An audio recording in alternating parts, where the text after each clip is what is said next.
Je représente deux structures ici. Donc, mon laboratoire, qui est un laboratoire de mathématiques appliquées, et puis l'agence AMIES, l'agence pour les mathématiques en interaction avec l'entreprise et la société. Alors, le plan de l'exposé, il avait déjà été annoncé par Sylvie. Donc, c'est une présentation de ce que c'est qu'AMIES. Pourquoi on a créé ça, qu'est-ce que ça fait, comment, et puis éventuellement qu'est-ce qui peut vous intéresser là-dedans. Et puis j'ai une deuxième partie qui sera un peu plus succincte sur une étude d'impact socio-économique des maths en France. D'accord, donc c'est AMIES qui a demandé ça à un cabinet privé d'évaluer l'impact des maths sur l'économie française à l'heure actuelle. Et puis après, on va faire des maths quand même. Je suis là pour ça. C'est mon métier aussi, ma passion également. Et donc, alors le point, c'est que moi, ce qui m'intéresse, c'est des maths appliquées. Donc il y a toujours un problème concret derrière dans la recherche que je fais. Et là, le problème concret, c'est un problème de physique assez profond, qui est de savoir pourquoi, à température nulle, spontanément, la matière cristallise. D'accord ? Donc on verra quelles sont les notions de maths qu'on met derrière, qu'est-ce qu'on définit.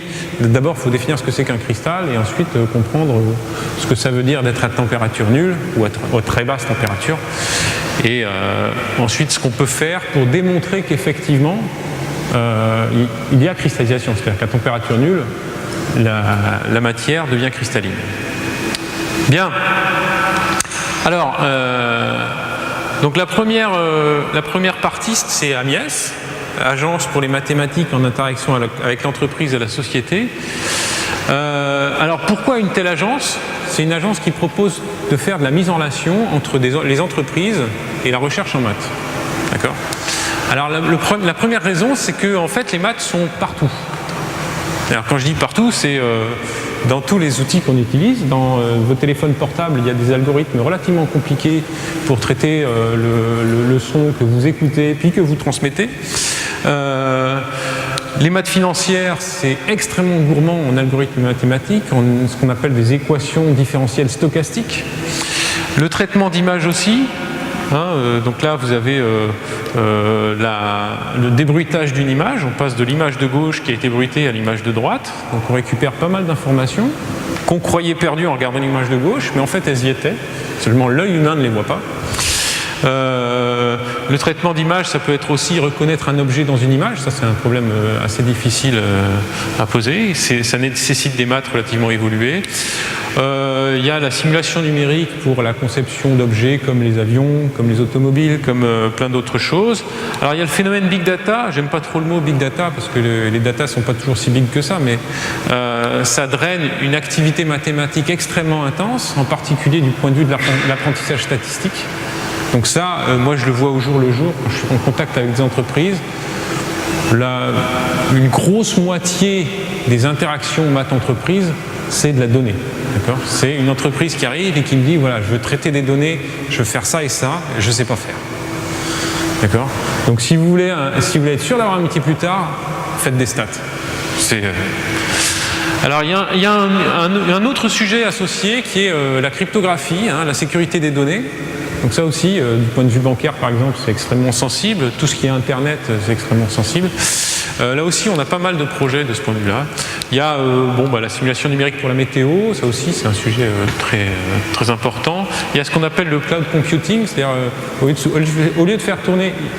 Il y a quelques années déjà que les gros calculs, on ne les fait plus tourner sur une seule machine, mais on les distribue sur plusieurs machines. D'accord ? Et jusqu'à il y a 4-5 ans, on utilisait des machines qui étaient toutes dans la même pièce et puis qui communiquaient entre elles par un réseau local. Maintenant, ce que propose Google, Amazon, c'est du cloud computing, c'est-à-dire qu'ils utilisent des ordinateurs qui sont répartis sur toute la planète. Ils récupèrent un calcul à faire, ils le cassent en petits morceaux, ils l'envoient à 300 000 ordinateurs différents, ils récupèrent les morceaux de calcul, et puis avec ça, ils vous donnent le résultat. D'accord ? Alors il y a plein de problèmes associés à ça. Il y a en particulier comment on découpe les calculs, comment on fait. Ensuite, comment on est sûr que, en ayant découpé comme ça, récupéré les données reconstruis le tout, j'ai bien un résultat qui est fidèle, c'est-à-dire que j'ai le même résultat que si j'avais fait le même calcul sur une seule machine, d'accord, qui aurait pris quelques milliers d'années, mais après tout, virtuellement, ça existe. Donc il y a plein, et ça c'est des notions mathématiques, hein, c'est des notions de preuves de programme qui sont relativement difficiles à appréhender. Donc voilà, donc à tout... ah oui, et j'ai oublié de le dire, mais tout ça ressemble à des maths appliquées, mais il faut voir qu'en cryptographie, il y a des choses extrêmement théoriques. D'accord, en particulier, tout ce qui est crypto, c'est basé sur les décompositions de nombres en facteurs premiers. D'accord, ça c'est la crypto de base. Mais maintenant, on commence à faire des choses avec ce qu'on appelle des courbes elliptiques, qui sont des objets de géométrie algébrique extrêmement compliqués. D'accord ? Donc le niveau au-dessus, qui est le niveau de la recherche actuelle, en fait, c'est aussi des maths, ce qu'on appelle des maths pures. J'aime pas le mot, mais c'est comme ça, extrêmement élaborés. Voilà. Donc ça, c'est le panorama. C'est pour vous dire que, voilà, partout dans le monde actuel, dans le monde économique actuel, il y a des maths. Alors, je vais donner quelques citations. Il y en a une que j'aime beaucoup, c'est Werner von Siemens. Donc, c'est un industriel du 19e siècle. C'est pas hier, hein, qui disait essentiellement, sans les maths, je suis aveugle. Sachant que lui, c'est pas quelqu'un qui avait une formation de maths, c'était un physicien. D'accord ? Et ce qu'il exigeait des gens qu'il recrutait, c'est qu'ils aient une bonne connaissance des mathématiques. D'accord ? Alors au passage, il y a un truc que je devrais mentionner qui est lié à tout ce que je viens de dire, c'est que les maths françaises sont censées être excellentes. Alors évidemment, je suis un peu partie prenante quand je dis ça, mais c'est pas moi qui le dis, c'est certains rapports, c'est pas mal d'autres gens. Et effectivement, si on regarde par exemple le nombre de médailles Fields en France, donc la médaille Fields, c'est l'équivalent du prix Nobel pour les maths. Bon, il y en a eu 13, je crois, sur toute l'histoire. Le seul pays qui en a plus, c'est les États-Unis, qui en ont 14. D'accord ? Avec 5 fois plus d'habitants et des moyens attribués à la recherche qui sont à peu près 2 fois plus importants en termes de proportion du PIB. Okay ? Donc, effectivement, et alors il n'y a pas que la médaille Fields, hein, ça c'est un indicateur parmi d'autres, mais il y a plein d'autres indicateurs qui prouvent que les mathématiciens français sont extrêmement performants, s'exportent très bien, que ce soit aux États-Unis ou ailleurs d'ailleurs. Mais malgré cette excellence, il y en a très peu qui travaillent avec des entreprises. C'est en train de changer actuellement, mais jusqu'à il y a quelques années, il y avait très peu de mathématiciens qui travaillaient avec des entreprises. C'est pas du tout le cas en Allemagne. Siemens, c'était un Allemand. En Allemagne, il y a énormément de mathématiciens qui travaillent avec des entreprises. D'accord ? Donc la question qui s'était posée au départ, c'est pourquoi cet état de fait ? Et c'est de là qu'est née Agnès. Donc ça, c'était une petite aparté. Alors, il y a une autre citation que j'aime bien, qui est beaucoup plus récente, ça c'est 2015, c'est Jeffrey Immelt, c'est le PDG de General Electric, qui explique que son MBA, qu'il a obtenu à Harvard, lui est moins utile que sa licence de maths. Bon, alors, cette citation, je la mets là, mais il faut la prendre avec des pincettes, parce que dans la même interview, il dit que le fait qu'il a joué au football américain lui sert beaucoup dans sa carrière également, donc on va pas... Mais bon, que quelqu'un de ce niveau-là dise ça, ça a son importance et ça a un impact. Alors ensuite, je cite un rapport de l'OCDE qui est de 2008, qui dit que effectivement, les mathématiques sont de plus importantes dans l'industrie et pas uniquement dans l'économie digitale, dans toute l'industrie, et que les économies riches, en particulier les pays européens et les États-Unis, l'Australie, le Japon, tous ces pays-là gagneraient énormément à rapprocher leur recherche en maths des entreprises. Hop, là, je suis parti dans le mauvais sens, excusez-moi. Alors ensuite, je vais arrêter là les citations après, hein, mais Cédric Villani, une médaille Fields justement, qui est allé faire un exposé à HEC, donc devant des gens qui ne sont pas spécialistes des maths, hein, pour leur dire que la mathématique, alors lui il dit la mathématique, il aime bien ça, mais moi je préfère les mathématiques parce que ça recouvre tellement de choses que je préfère le pluriel. Bref, les mathématiques s'incarnent tout autour de nous. Donc ça, là, c'est pas moi qui le dis non plus, c'est Cédric Villani, c'est quelqu'un qui a une certaine stature scientifique et qui prétend que, effectivement, comme je disais dans mon premier transparent, il y a des mathématiques partout autour de vous. Et enfin, donc là, ça c'était il y a 1 an, il y a une matinale du MEDEF sur les mathématiques et les entreprises, où effectivement les responsables d'entreprise reconnaissaient l'utilité des mathématiques pour leur propre activité, et en particulier l'utilité d'une part de recruter des mathématiciens, d'autre part de travailler avec des labos de recherche en maths. Alors ça c'est un phénomène extrêmement récent, c'est-à-dire que quand je parle d'Amiès, c'est quelque chose qui a été créé en 2011, et c'est lié à une prise de conscience de la communauté des chercheurs en maths sur le fait qu'on a intérêt à travailler avec les entreprises. D'accord ? Donc c'est vraiment la communauté des chercheurs en maths qui pousse pour se rapprocher des entreprises. Là, depuis 2015, il y a une prise de conscience aussi des décideurs des entreprises sur le fait que on a effectivement, le mouvement est important et il sert à tout le monde. Il sert aux chercheurs parce qu'ils récupèrent des problèmes qui les intéressent, des problèmes nouveaux. Et puis il sert aux entreprises parce qu'effectivement la compétence mathématique leur est utile au jour le jour. Alors, donc j'ai toujours pas dit ce que c'était qu'Amiès. Donc Amiès, c'est un réseau. Oh, qu'est-ce qu'elle est vilaine mon image. Bon, c'est pas grave. C'est donc là, les petits gris-gris là, c'est des noms en fait. Bon, je vais expliquer après. Donc c'est un LabEx, ça veut dire laboratoire d'excellence. Je ne vais pas détailler la notion, c'est quelque chose qui a été créé en 2010. Donc c'est financé dans le cadre du Grand Emprunt. C'est porté par le CNRS essentiellement. L'INRIA, c'est l'Institut National de Recherche en Informatique et Automatique, qui fait beaucoup d'informatique et un peu de maths aussi. Et puis l'Université de Grenoble, ça c'est pour des raisons historiques que je peux détailler éventuellement après. Donc, qu'est-ce que c'est exactement ? C'est un réseau national, d'accord ? Une petite structure, donc on est une grosse dizaine, hein, plus un staff technique de 3-4 personnes. Tous universitaires mathématiciens, d'accord ? Donc on est tous chercheurs ou enseignants-chercheurs en maths. On est présent sur l'ensemble du territoire, on travaille en réseau, et puis on propose de faire de la mise en relation entre entreprises et mathématiques. Enfin, chercheurs en mathématiques. Donc exemple, ce matin même, je suis allé à Orsay voir une petite entreprise qui fait du traitement de données sur des preuves de programme et qui a besoin de compétences justement en traitement de données pour faire des choses un petit peu particulières. D'accord ? Donc j'ai discuté avec eux, enfin avec lui en l'occurrence, c'était le patron de la boîte pendant une bonne heure. Et puis après en ressortant, j'ai commencé par contacter certains de mes collègues dont je sais que c'est leur spécialité pour savoir, voilà, ils veulent faire ça, est-ce que tu sais faire, comment, pourquoi, est-ce qu'il y a quelqu'un d'autre, etc. Et je vais finir assez rapidement par trouver un chercheur qui sera intéressé, qui ira discuter avec lui et puis qui peut-être travaillera avec nous, c'est pas sûr, mais voilà, c'est comme ça qu'on fonctionne. Et on fonctionne en réseau, hein. Par exemple hier j'ai eu une demande d'une entreprise de Lyon qui voulait faire un état de l'art sur le traitement d'images pour telle application particulière. D'accord ?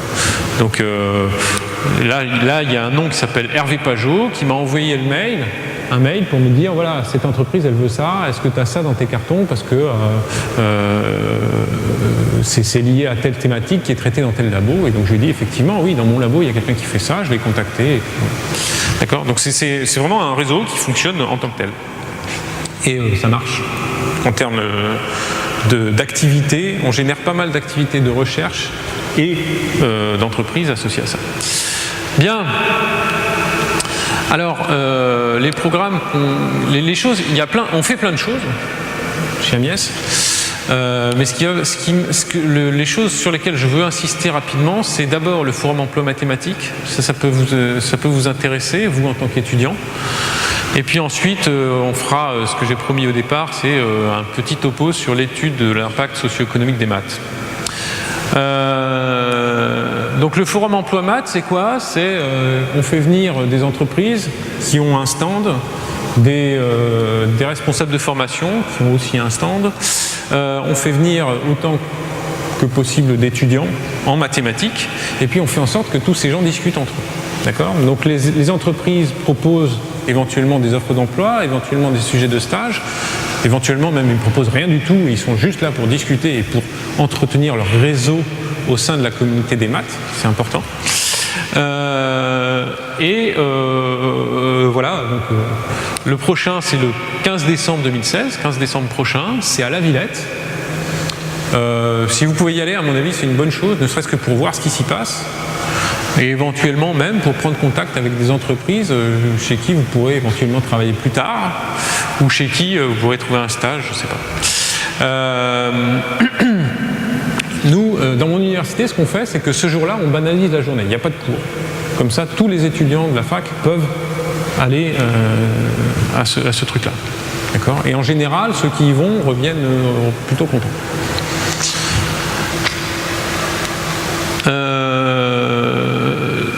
Donc, ma deuxième partie, c'est cette étude d'impact socio-économique des maths. Alors, donc ça, c'est un truc qui avait déjà été fait en Angleterre et aux Pays-Bas. Et donc, Agnès, en tant que bras armé de l'État, puisque c'est une entité publique, a demandé à un cabinet privé qui s'appelle CMI, c'est écrit ici, là, c'est lui, de mener cette étude et de faire un panorama de ce que les maths françaises apportent à l'économie française. Alors, ça a été commandé par Agnès et puis ça a été financé par tout un tas d'acteurs de la communauté des sciences mathématiques françaises. Donc là, j'ai tout un tas de logos. En gros, ce que ça veut dire, tous ces logos, c'est que c'est l'ensemble de la communauté de recherche en mathématiques françaises. Bien. Alors, donc l'objectif, c'était, je l'ai déjà dit, mesurer l'impact socio-économique des maths. C'était analyser un peu les liens entre maths et entreprises, même si on sait qu'ils ne sont pas aussi importants qu'on voudrait. On les regarde de près quand même, et préciser, hop là, je pars trop vite, préciser aussi les domaines dans lesquels on peut agir pour que ces interactions soient plus importantes. Alors, les résultats de ça, c'est d'abord, c'est mon premier transparent, les maths sont partout, ça c'est le premier point. Donc effectivement, il y a plein de domaines où on n'attendait pas les maths et elles se sont invitées de façon relativement naturelle. Il y a une grande transversalité de leur rapport, c'est-à-dire qu'effectivement, une même entreprise peut utiliser des maths à plein de niveaux différents. Aujourd'hui, par exemple, cet après-midi-là, j'ai travaillé un peu avec une ingénieure d'Hutchinson. Donc Hutchinson, ils font des pneus, mais pas seulement, ils font aussi en l'occurrence, la structure avec laquelle je discute, c'est des gens qui font tous les flexibles qui sont dans une voiture. Bon, et ils ont besoin d'améliorer telle et telle caractéristique de leur flexible pour éviter que ça casse. D'accord ? Parce qu'évidemment, quand un flexible casse, alors si c'est l'entrée d'air, c'est pas grave, mais si c'est le liquide de frein, c'est plus emmerdant. Donc évidemment, il est hors de question que ce genre de choses arrive. Et donc, ils ont des contraintes extrêmement fortes sur leur production de flexibles.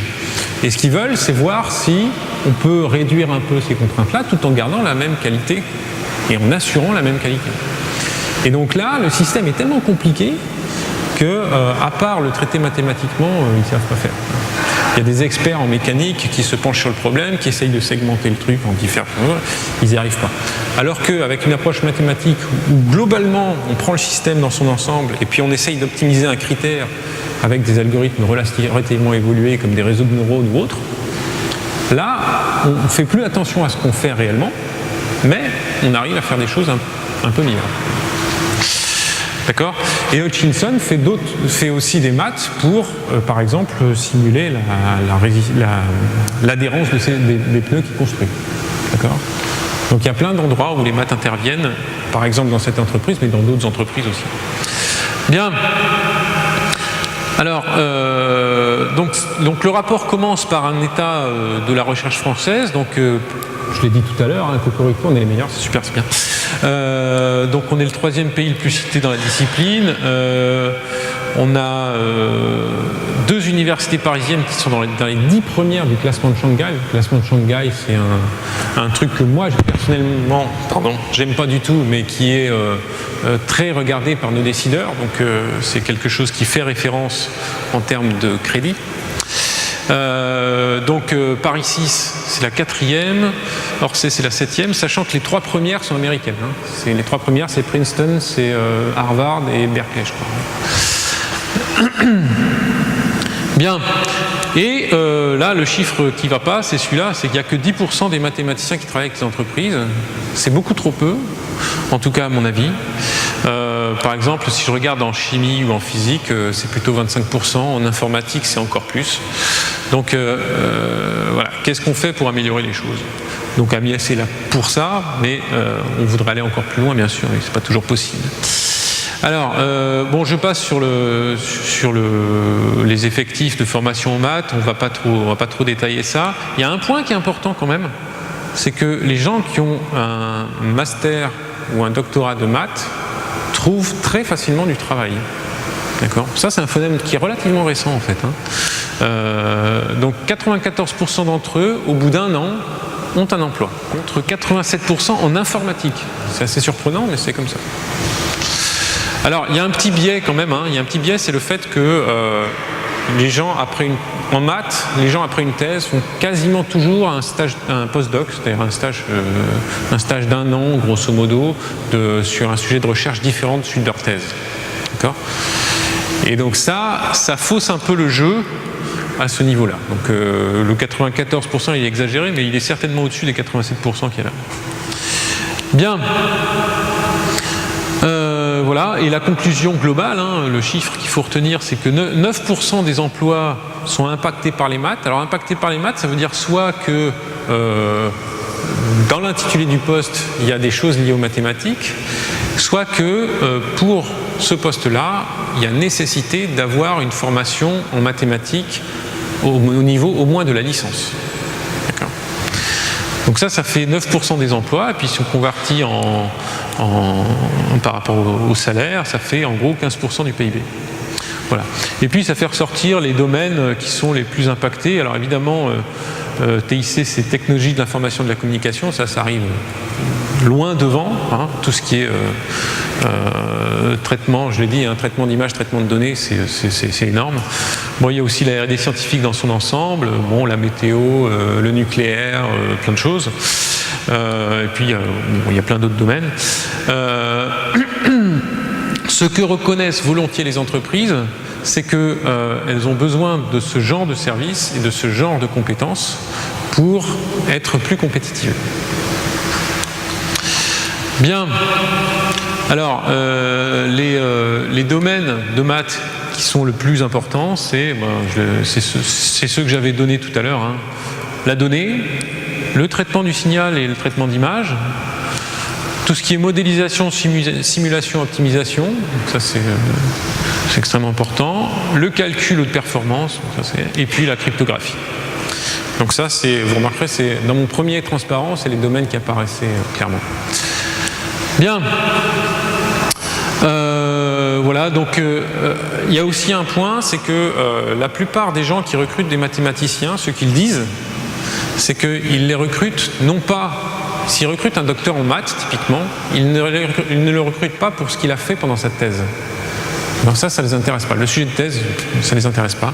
Par contre, ce qui les intéresse, c'est que la personne en question s'est cogné un problème difficile et réel de mathématiques, très abstrait, et qu'elle a été capable d'avancer dessus.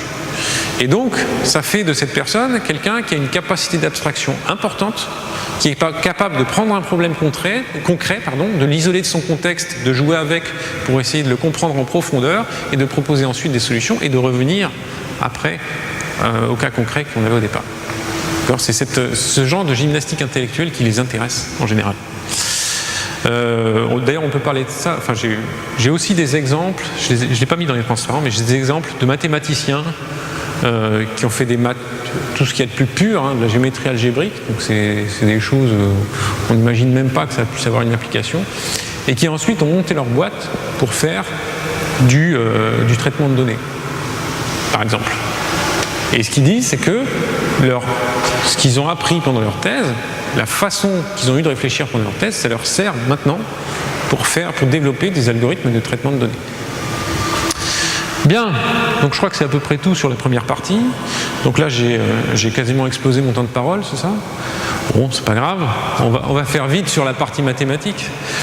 Donc la question que enfin ça dépend, peut-être que... Est-ce qu'il y a des questions d'ailleurs? Non. Bon, vous ne posez pas de questions. Vous êtes à un âge où vous ne posez pas encore des questions. Ça me fait penser à justement Cédric Villani, je l'ai cité tout à l'heure. Il avait fait une petite intervention devant des doctorants et il leur a dit mais il faut poser des questions, c'est indispensable, c'est très très important. Moi, donc là je cite Cédric Villani, moi je passe ma vie à poser des questions et il n'y a pas de questions idiotes. Bon, évidemment, je me doute que ça ne va pas débloquer la situation maintenant, mais pensez-y quand même, c'est important. Alors, les cristaux. Donc, je l'ai dit au début, la question que je me pose, que je n'ai pas vraiment résolue d'ailleurs, c'est je prends un échantillon de matière, je le laisse refroidir jusqu'au zéro absolu. Et ce qu'on constate physiquement, à part des cas très très particuliers, ce qu'on constate physiquement, c'est que ça devient cristallin. D'accord ? Ça se solidifie puis ça se cristallise. D'accord ? Typiquement, exemple, vous prenez de l'eau, vous la refroidissez, ça fait de la glace. La glace, c'est un cristal, c'est tout ce qu'il y a de plus. La question, c'est pourquoi ? D'accord ? Et est-ce que je peux démontrer ça mathématiquement ? Alors, l'étude des cristaux, ça s'appelle la cristallographie. Je vais revenir un peu sur ce que c'est, à quoi ça sert et comment c'est fait. Mais faut bien voir que c'est une branche de la physique qui est extrêmement importante, puisque ça a été, la cristallographie en elle-même a été inventée à la fin du 19e siècle. Elle a drainé environ 23 prix Nobel. Donc il y a 23 prix Nobel de physique qui ont été associés à cette science-là. Donc c'est un truc assez fondamental. Et donc, la définition que je vais utiliser du cristal, moi, c'est un objet dans lequel les atomes sont répartis périodiquement. D'accord ? Donc il y a une notion de périodicité quelque part. Alors, partant de ça, c'est une définition qui est purement mathématique. D'accord ? Je ne prétends pas que tous les cristaux qu'on rencontre dans la nature sont périodiques, d'ailleurs c'est pas vrai. Okay ? J'expliquerai vaguement pourquoi après. D'ailleurs, si un cristallographe m'entendait dire un cristal c'est périodique, il sauterait au plafond. Ça fait oula, hein, mais donc c'est juste une commodité d'esprit pour moi pour avoir une définition mathématique claire. D'accord ? Et ce qui est sûr, c'est que les arrangements périodiques d'atomes, ça c'est des cristaux, ça c'est certain. Mais bon, il y a quelques arrangements non périodiques qui sont aussi cristallins et ça. Alors. Le point, c'est que la première constatation, c'est que si j'observe la nature, en fait, il y a plein de situations où je retrouve de la périodicité en réalité. Donc là, j'ai mis une image d'un cristal de chlorure de sodium, donc du sel de cuisine. C'est des atomes de chlore et des atomes de sodium qui sont répartis périodiquement.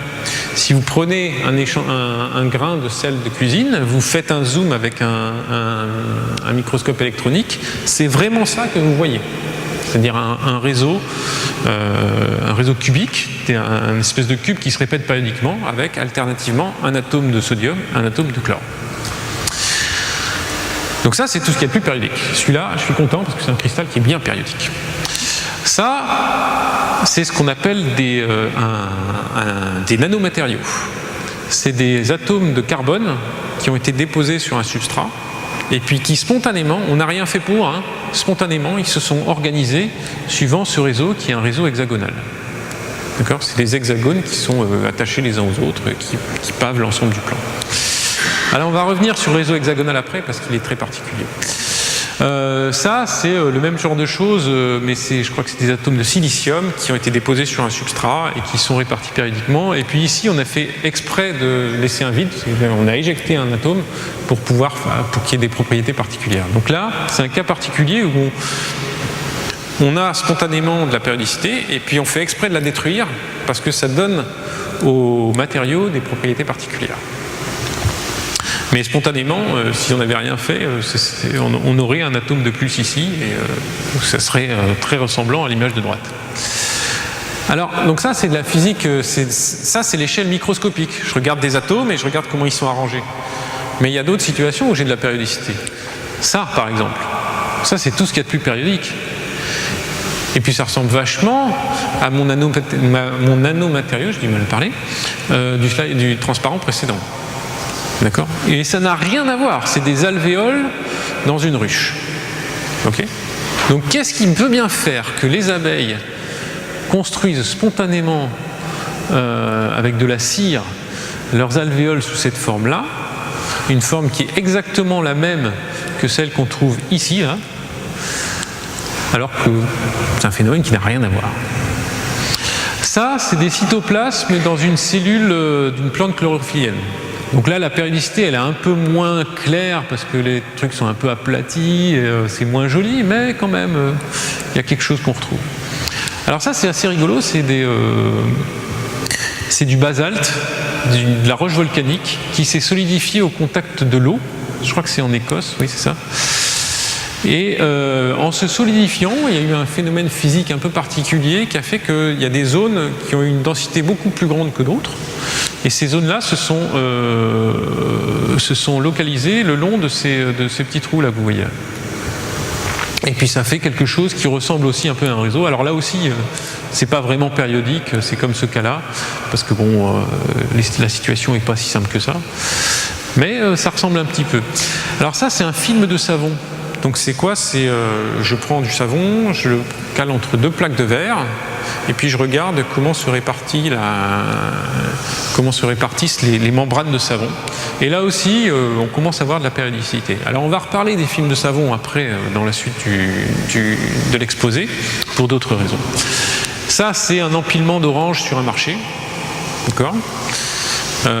Spontanément, qu'est-ce qu'on fait quand on empile des oranges dans une cagette ? Je commence par mettre une rangée d'oranges contre la planche qui est près de moi, puis j'en mets une autre que je décale un peu parce que ça fait plus de, je peux en mettre plus, puis j'en fais une autre que je décale, puis après quand je mets au-dessus, il y a une position qui est assez spontanée et très stable entre trois oranges pour mettre celle qui est au-dessus, puis je continue et ainsi de suite, et puis ça me fait ce truc-là qui se trouve être un réseau cristallin très particulier. D'accord ? Si je regarde certains cristaux, en particulier des cristaux métalliques, ils reproduisent cette structure-là. Alors ça, je l'ai mis parce que il faudrait que j'avance, donc je ne vais pas détailler. Mais ça, c'est la photo de ce qu'on appelle un condensat de Bose-Einstein, et c'est un cas très particulier où justement on est à température très basse, mais on n'a pas cristallisé. D'accord ? C'est une espèce de soupe d'atomes qui refuse de cristalliser, ça reste un fluide à très basse température. Mais par contre, ce qui se passe, c'est assez curieux, c'est que quand on se met à le faire tourner, il y a des petits trous qui apparaissent dedans. Et ces petits trous, spontanément, ils se répartissent sur un réseau périodique. Encore le réseau hexagonal, le même que tout à l'heure. D'accord ? Donc en fait, c'est une des rares situations de la physique où, proche du zéro absolu, on n'a pas cristallisation, mais la cristallisation revient par un autre biais, c'est un phénomène purement quantique, sur lequel je pourrais disserter pendant des heures aussi, et qui fait apparaître un phénomène de cristallisation sous une forme complètement différente. Bien. Alors très bien. Donc maintenant revenons à nos cristaux. Le point, c'est que pourquoi c'est important la cristallographie ? Parce que j'ai un peu dit tout à l'heure quand j'ai parlé de mon cristal de silicium, c'est que la structure cristalline, elle influe assez largement sur les propriétés macroscopiques de l'objet. Oui.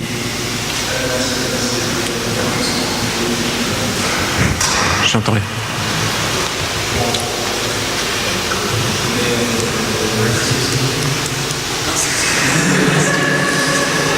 Je parle trop fort ? Non ? J'aimerais juste prendre les pupitres et... Ah oui, bien sûr. Bravo. J'ai cru que vous vouliez écouter, moi. Non, il n'y a pas de problème. Alors, j'en étais où ? Oui, les propriétés macroscopiques donc il faut bien voir que la périodicité des réseaux atomiques, c'est une propriété qui est purement microscopique. On parle de l'échelle atomique. Donc là, la distance entre un atome blanc et un atome vert, c'est 1 angstrom, c'est 10 moins 10 mètres. D'accord ? Donc c'est 1/10 de milliardième de mètre. C'est autant dire rien. D'accord ? Et pourtant, ça donne des propriétés au niveau macroscopique qui sont remarquables. Alors sur le sel de cuisine, ça se voit pas trop, mais ça se voit beaucoup plus sur les cristaux de neige. Quand l'eau cristallise, au niveau microscopique, elle se met sous cette forme-là. C'est ce qu'on appelle le réseau hexagonal compact. C'est-à-dire je fais des espèces de feuilles de réseau hexagonal et puis je les empile les uns sur les autres. D'accord ? C'est un réseau hexagonal, le même que tout à l'heure. Eh bien, c'est à cause de ce réseau hexagonal que la plupart des flocons de neige sont des étoiles à 6 branches. D'accord ? Le 6 qui est là, les 6 branches qui sont là, ça correspond aux 6 côtés de l'hexagone qui est là. Alors, je ne vais pas expliquer pourquoi ni comment, mais il y a des papiers de physique qui expliquent ça de façon assez précise. On pourra en parler aussi si vous voulez après. Une autre situation où la forme du réseau influe largement sur les propriétés physiques du matériau, c'est le carbone. Alors le carbone, on en a déjà parlé tout au début avec les nanomatériaux, mais en fait le carbone, vous le connaissez sous 2 autres formes très simples, très courantes, disons. C'est le charbon, d'accord ? Le minerai de charbon, c'est ça, c'est du graphite. Donc là, dans cet échantillon-là, les atomes sont répartis comme ça, c'est encore un réseau hexagonal, mais là je les empile pas les uns au-dessus des autres, il y en a un sur 2 qui est un petit peu décalé. D'accord ? Donc c'est pas le même réseau que pour l'eau, mais ça ressemble un petit peu. Et puis si jamais je prends les mêmes atomes, donc exactement les mêmes atomes qui ont exactement les mêmes propriétés physiques au niveau microscopique, je les réorganise sous la forme de ce qu'on appelle le réseau cubique à face centrée. Donc ça, c'est le réseau qui correspond à l'empilement des oranges dont j'ai parlé tout à l'heure. D'accord ? Donc à ce moment-là, ça devient un diamant. Donc ce matériau qui est plutôt friable devient un cristal extrêmement dur simplement parce qu'il a changé sa structure microscopique. D'accord ? Donc effectivement, la structure périodique, la structure microscopique a une influence très forte sur les propriétés macroscopiques de l'objet. Donc c'est pour ça que la cristallographie est très importante. Alors la cristallographie, c'est quoi en quelques mots ? C'est de la diffraction en fait. Alors diffraction, vous avez peut-être fait en cours, je ne sais pas. Donc l'idée, c'est... en fait, l'idée est assez simple. On prend un signal lumineux, en général des rayons X, on l'envoie sur un réseau cristallin, et puis on regarde soit ce qui sort de l'autre côté, soit ce qui est réfléchi. Les deux sont liés.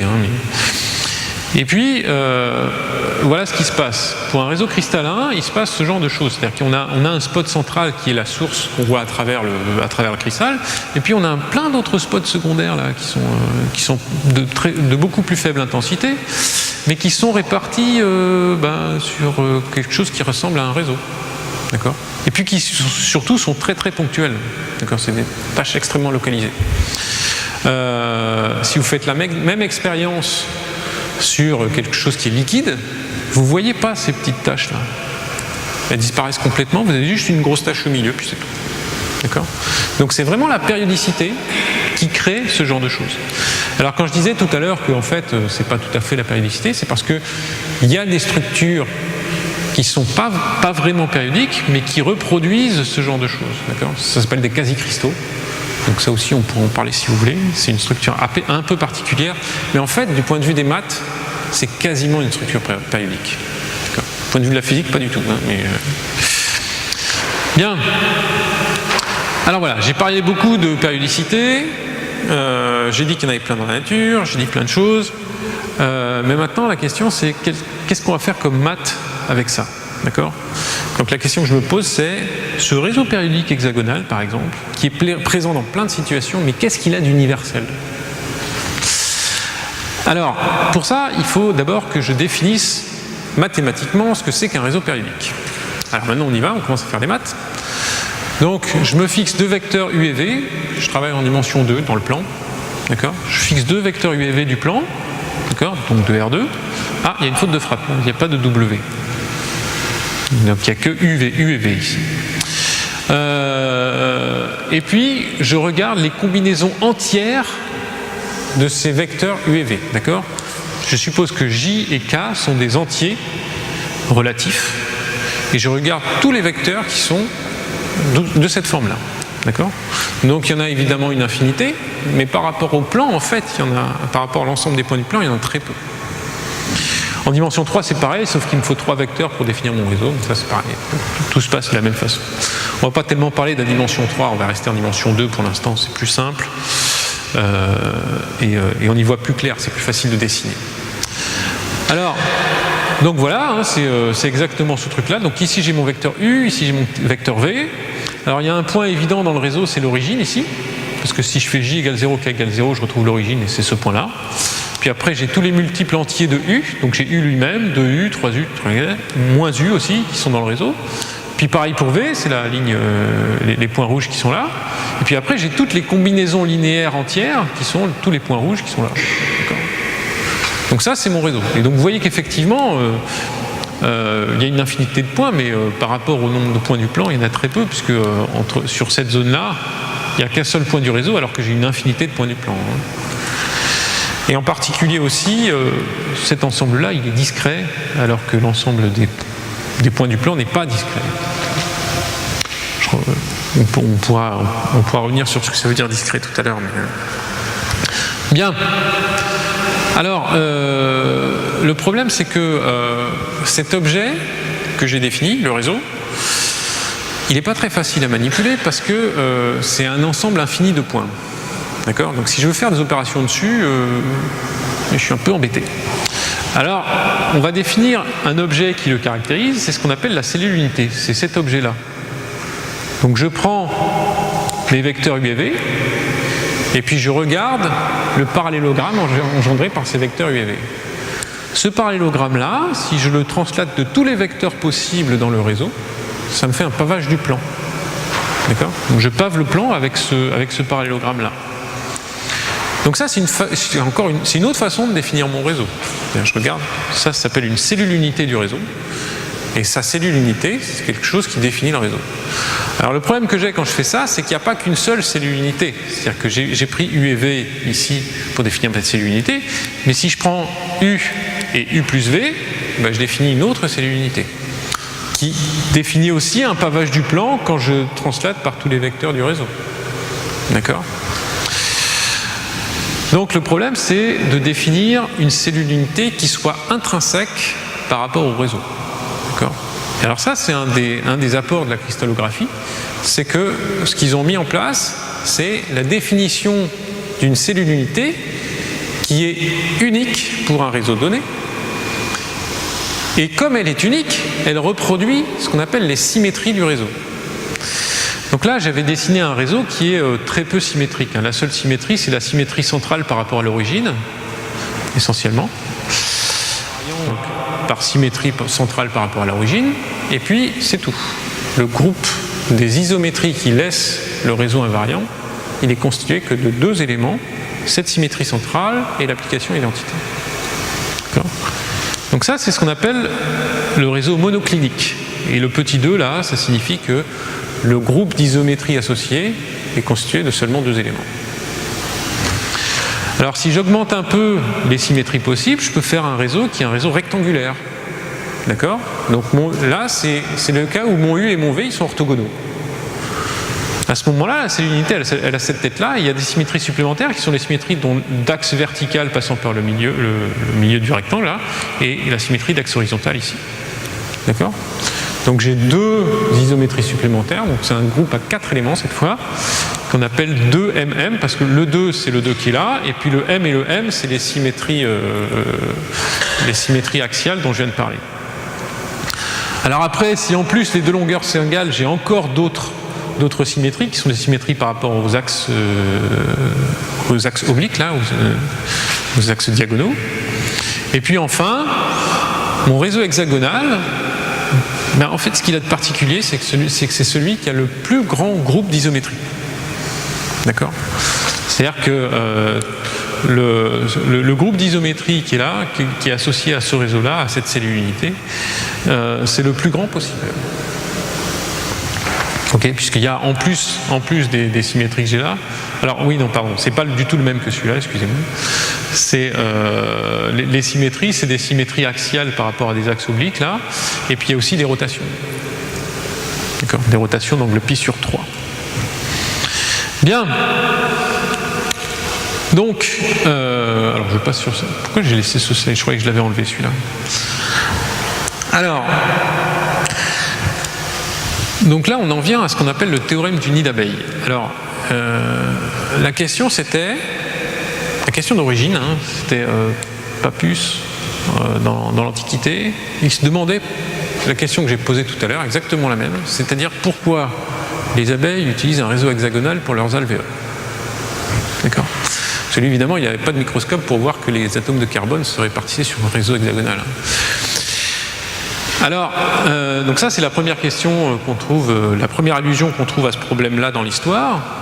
Après, il y a l'huilier au XVIIIe siècle qui reformule un peu la question, mais qui pose essentiellement la même question.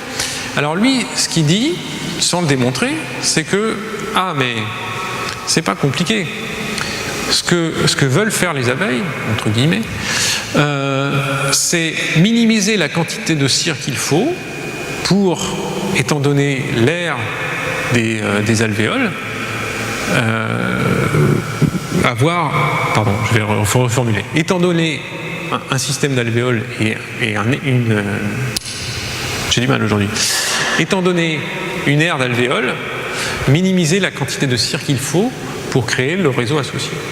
D'accord ? C'est comme ça que l'huilier le formule, et Darwin reprend cette notion-là même, en disant, ben oui, évidemment, c'est le réseau hexagonal qui est le meilleur de ce point de vue-là. Alors en fait, tout ce que fait Darwin, c'est il compare le réseau carré et le réseau hexagonal, et il constate qu'effectivement, pour faire des alvéoles carrées, on a besoin de plus de cire que pour faire des alvéoles hexagonales. Bien, mais ça ne nous dit pas tellement pourquoi, spontanément, c'est ça, on pourrait imaginer qu'il y ait d'autres configurations qui ne sont peut-être même pas périodiques et qui donnent encore moins, qui nécessitent encore moins de cire. Il y a un bruit qui s'est arrêté là. Et alors la première preuve du fait que parmi tous les réseaux périodiques, le réseau hexagonal est le meilleur de ce point de vue-là, c'est Thott en 1964. Et en 1999, Thomas Hales, alors lui on va en reparler après, démontre que effectivement, c'est le théorème qui est là, donc on va en parler un petit peu, démontre que le pavage hexagonal régulier, c'est la partition en surface égale qui minimise le périmètre des surfaces en question. D'accord ? Alors donc ce qu'il dit c'est quoi ?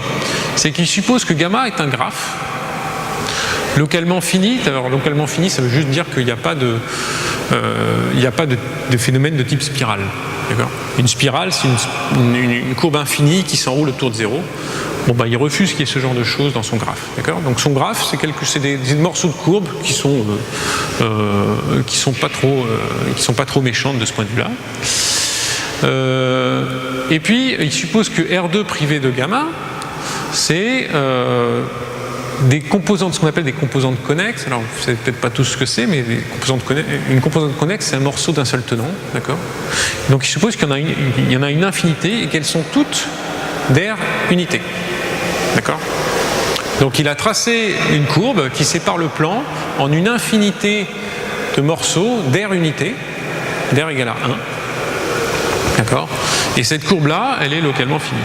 Et ce qu'il dit, c'est que s'il regarde le périmètre de cet ensemble-là, divisé par l'aire correspondante, alors il a intersecté avec une boule de rayon R pour avoir un nombre fini, et puis après il prend la limite quand R tend vers l'infini de tout ça. D'accord ? Oubliez le sup, là on s'en fout. Il dit que ça c'est plus grand que ce nombre-là. Alors qu'est-ce qu'il a de particulier ce nombre-là ? Ce nombre-là c'est celui qu'on obtient si le gamma qui est là est exactement celui du réseau hexagonal. D'accord ? Donc là il démontre qu'effectivement c'est la phrase que j'ai écrite en dessous, le réseau hexagonal, c'est celui qui minimise la longueur de la courbe qui sépare le plan en une infinité de cellules unités, pas forcément périodiques, d'R égale à 1. D'accord ? Donc ça, c'est assez intéressant parce que vous voyez que là, j'ai pas eu besoin d'expliquer grand-chose dans l'énoncé mathématique du théorème. D'accord ? Et là, on est au niveau de la recherche du 21e siècle, pas presque. On est en 99, c'était il y a 17 ans. C'était il y a pas si, à l'échelle de l'histoire des maths, c'est quand même il n'y a pas longtemps. Alors en revanche, la preuve est un peu plus difficile à comprendre, et là il faudrait pas mal de temps pour apprendre tout ce qu'il faut. Mais l'énoncé lui-même, il est compréhensible de façon assez, avec des connaissances qui ne sont pas excessives. Alors, ce qui est intéressant, j'avais dit qu'on viendrait sur les films de savon. Ce qui est assez intéressant, et ça se passe souvent comme ça en recherche, c'est que pour démontrer ce résultat, il utilise des travaux qui datent de la fin du XXe siècle sur la partition optimale du plan par des films de savon. D'accord ? Donc ces gens-là, qui étaient des mathématiciens aussi, avaient écrit un modèle pour décrire les films de savon, et ils avaient démontré des choses. Ils n'étaient pas allés jusqu'à démontrer que ça formait un réseau périodique, mais par contre ils avaient développé des outils pour aller vers ce genre de choses. Ce qu'a fait Hales, c'est qu'il a repris ces outils-là, il les a adaptés au cas qu'il regardait lui, qui était un peu différent, et il se trouve que sur son cas, ça débouche sur le résultat qu'il a obtenu. Donc c'est pas Hales ne s'est pas attaqué au problème de façon frontale, c'est-à-dire qu'il a récupéré des notions et des idées qui venaient d'un autre domaine et il les a appliquées à la question qui s'était posée, et c'est comme ça qu'il a obtenu un résultat nouveau. C'est souvent comme ça que ça se passe en recherche, en fait. Bien. Alors, mon réseau hexagonal, il apparaît dans d'autres situations, je l'ai dit. Alors, en particulier, il apparaît... C'est l'heure, c'est ça ? Non. on va faire vite sur la fin. Il apparaît quand Pardon, je reprends. Il apparaît au niveau microscopique, quand je regarde des réseaux d'atomes de carbone.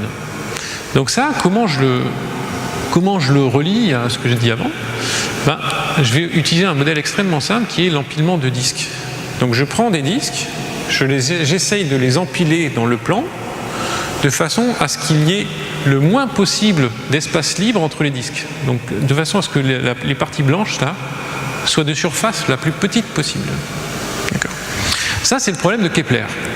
Autrement dit, j'empile les disques de façon à ce que la densité soit la plus grande possible. C'est la même chose. Donc Kepler formule ce problème au XVIIe siècle. Gauss prouve le cas périodique. Il démontre que parmi tous les réseaux périodiques, le réseau hexagonal, c'est celui qui a la plus haute densité. D'accord ? Toth, en 1940, démontre le cas général. Sauf que, alors c'est le même Toth que tout à l'heure, sauf qu'il y a une erreur dans sa preuve. Personne n'arrive à la combler jusqu'à un certain monsieur qui s'appelle Thomas Hales, encore lui, qui lui démontre cette chose-là. Alors il démontre aussi le cas 3D avec le réseau cubique à face centrée, mais ça c'est autre chose. Non, j'exagère. Excusez-moi, j'ai fait une petite... En fait, cette preuve-là est correcte sur le cas 2D. La question se pose aussi en dimension 3, et c'est en dimension 3 qui produit une preuve fausse en 53, et qui ensuite est reprise par Hales sous une forme différente. Alors, en 98, ce que fait Hales, c'est qu'il regarde toutes les densités de configuration d'empilement de sphères en dimension 3,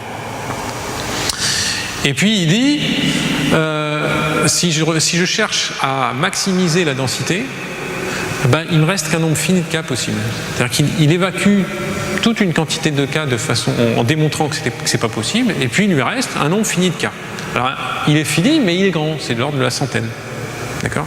Donc il a une centaine de configurations à étudier pour savoir si ces configurations-là ont une densité plus grande ou plus faible que celle du réseau cubique face centrée, qui est le candidat pour être le meilleur réseau possible. Je rappelle que c'est le réseau qu'on utilise quand on empile des oranges. Et donc pour ça, il utilise un ordinateur. Il calcule, toutes les densités correspondantes avec son ordinateur, et il démontre qu'effectivement, à la précision machine, on a quelque chose qui est de densité moins importante que celle du réseau cubique face centrée. Alors le problème, c'est que c'est une preuve qui a été extrêmement controversée, justement à cause de ça. C'est-à-dire que il y a pas mal de mathématiques. Et déjà, quand c'est sorti, il y a pas mal de gens qui ont dit que c'est pas une preuve. Bon. Après, on a repris les choses, et en fait, Heitz a mis en place une équipe pour mettre en place une façon de rendre l'expérience numérique reproductible. D'accord ? Donc, il a mis en place, il a fait développer par une équipe un programme que tout un chacun peut télécharger et utiliser sur sa machine pour vérifier que effectivement les résultats qui prétendent être corrects le sont. D'accord ?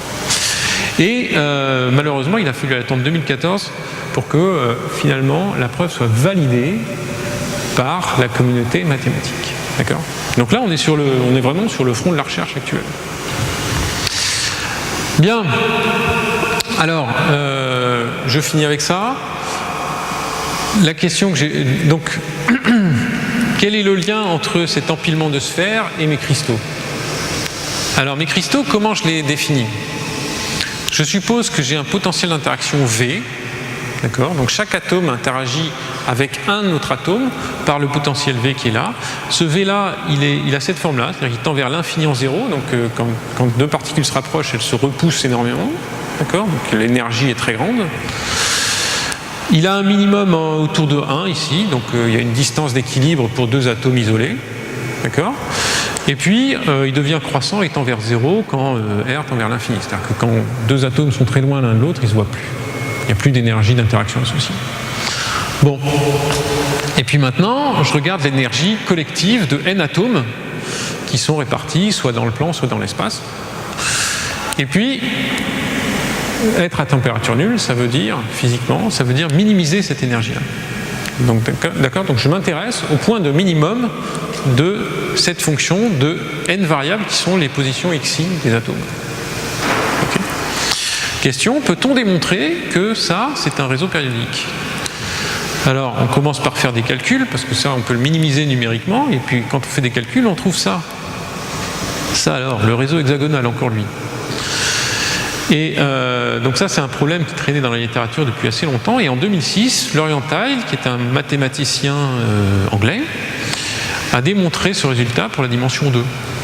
D'accord ? Donc il a démontré, pour des cas très particuliers de potentiel V, que effectivement, on retrouve le réseau hexagonal. Alors ça utilise de façon assez indirecte le résultat que j'ai mentionné avant de Toth sur le réseau hexagonal, le réseau d'empilement de disques. Mais ça utilise aussi plein d'autres notions et plein d'autres choses que je ne vais pas développer maintenant. Et alors la question qui s'est posée après, c'est quid de la dimension 3 ? Et alors là, ça s'avère beaucoup plus difficile. Il arrive à un résultat qui n'est pas complètement satisfaisant parce que il le dit lui-même, il a triché un peu. C'est-à-dire qu'il a rajouté des termes ici dans son énergie pour que ça marche, pour être sûr que ça marche. Donc effectivement, ça marche, mais comme il le dit lui-même, c'est pas complètement satisfaisant. Et donc le problème 3D, en fait, il est encore quasiment, c'est un problème ouvert à l'heure actuelle. Pardon. Voilà, je crois que j'ai fini. Oui, voilà, je suis au bout. Donc merci beaucoup. Si vous avez des questions.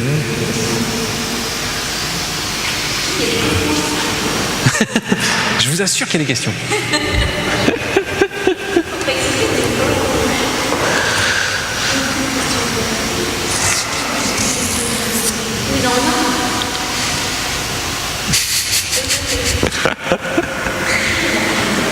Ah, il y a une question.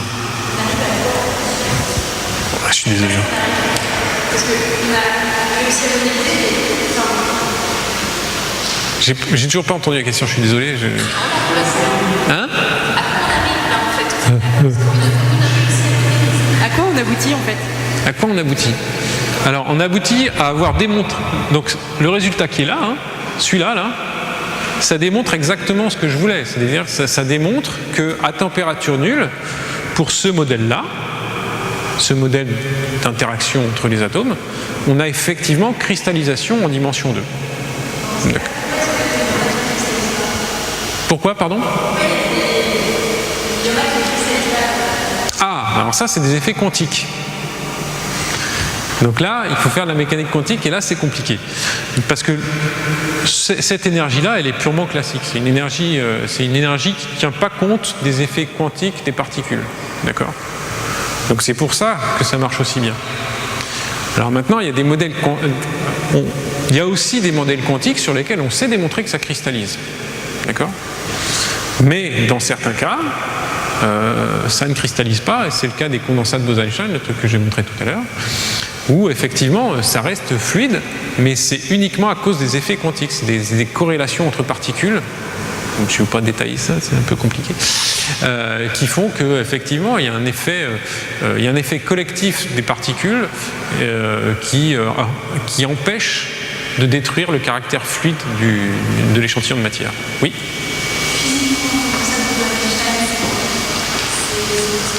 C'est des atomes, alors sur la photo que j'ai montrée, c'était des atomes d'hélium à très basse température, d'accord, qui deviennent ce qu'on appelle superfluides. Alors un superfluide, c'est quoi? C'est un objet c'est un fluide dont l'écoulement se fait sans friction. D'accord? Donc il n'y a aucune perte d'énergie dans l'écoulement, il n'y a rien qui l'empêche. C'est l'équivalent, si vous voulez, pourquoi ça s'appelle superfluide? Parce que c'est l'analogie des supraconducteurs à la mécanique des fluides. D'accord? Donc un supraconducteur, vous savez ce que c'est? C'est quelque chose dans lequel il n'y a plus de résistivité. Donc si je lance un courant, il tourne indéfiniment. D'accord? Bon voilà, c'est un peu pareil. Si je commence à faire tourner un superfluide, il ne s'arrête jamais de tourner. D'accord? C'est le même type de phénomène, enfin c'est un phénomène analogue, c'est pas le même type de phénomène. Il y a d'autres questions?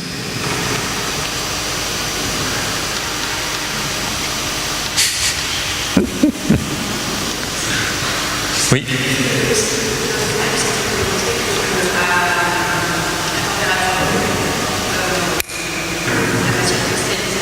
Oui.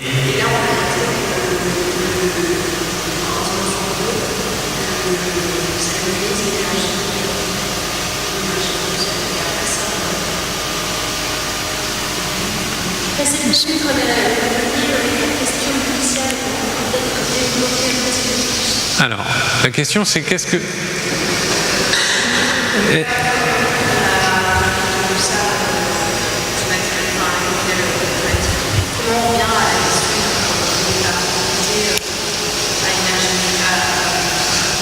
Alors, où est-ce qu'est la température nulle là-dedans? C'est ça la question?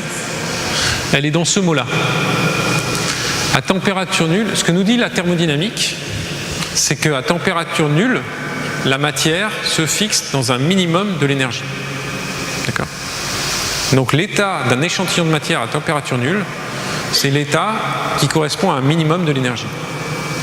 Si mon énergie c'est ça, l'état à température nulle, c'est un minimiseur de cette énergie-là. D'accord? Et donc ce que démontre Theil, c'est qu'effectivement, le minimiseur, c'est lui, là, c'est le réseau hexagonal. Donc à température nulle, si j'ai n atomes identiques qui interagissent par un potentiel de ce type-là, ils cristallisent. Enfin, ils deviennent périodiques du réseau hexagonal, donc ils cristallisent. Oui. Est-ce que là, vous avez montré que peu importe la matière et si on a la température nulle, elle va forcément cristalliser dans un réseau hexagonal? C'est possible que le charbon, tout à l'heure, je le mette à des anneaux ça fait une différence. Ah, en principe oui, sauf qu'il faut bien voir que le charbon il est en dimension 3, donc ça va pas forcément marcher. D'accord? Alors, il y a plusieurs choses qui s'ajoutent à ça. Donc effectivement, si on vivait en dimension 2, on pourrait imaginer que ça soit vrai. Effectivement. Maintenant, il y a d'autres choses aussi qui rentrent en compte, c'est que ici, j'ai pris un modèle qui n'est qu'un modèle, c'est pas la réalité. Il faut bien faire attention à ça. Et en particulier, on a parlé de l'effet quantique tout à l'heure, ce truc-là ne prend pas du tout en compte les effets quantiques. D'accord? Et donc, si vous voulez vraiment regarder ce genre de choses, il faut utiliser un modèle qui prend en compte des effets quantiques. D'accord ?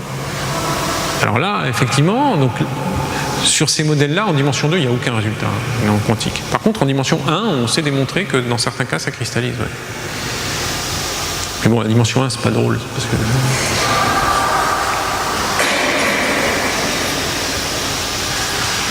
Pas d'autres questions ?